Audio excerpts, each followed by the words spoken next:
Bonjour. L'analyse macroscopique et cytobactériologique d'un liquide articulaire. Tout d'abord, je vous rappelle que devant tout épanchement articulaire, c'est justifié de faire une ponction articulaire.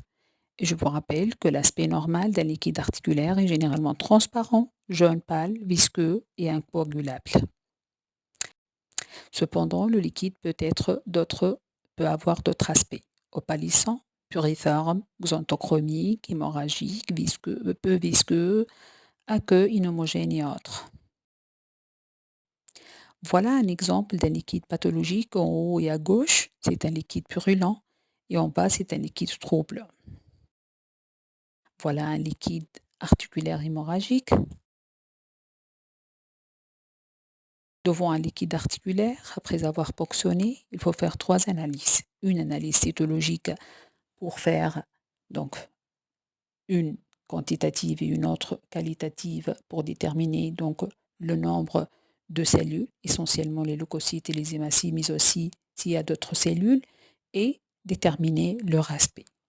Une étude bactériologique pour faire un examen direct et complété par une culture à la recherche de germes, c'est le souci devant tout épanchement articulaire, c'est d'éliminer une arthrite septique et l'analyse biochimique à la fin.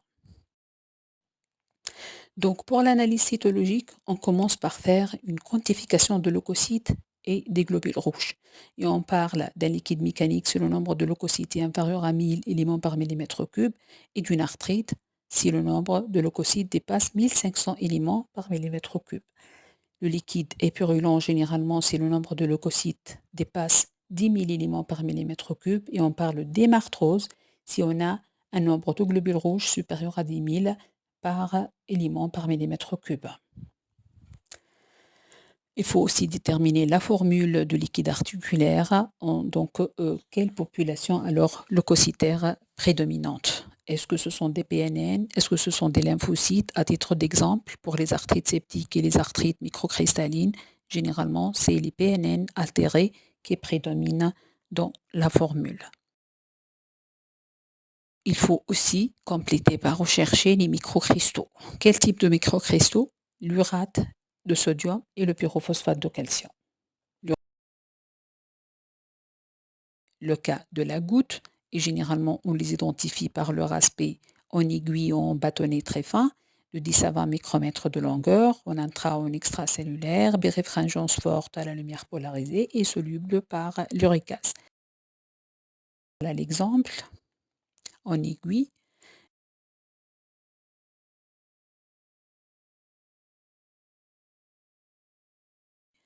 Et pour la CCA et les cristaux donc de pyrophosphate de calcium sont d'aspect rectangulaire, trapu, à bout carré, extra ou intracellulaire.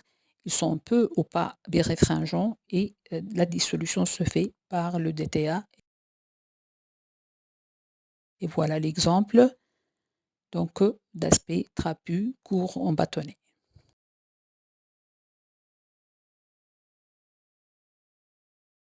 Je vous laisse cette image récapitulative pour la voir tranquillement. Merci.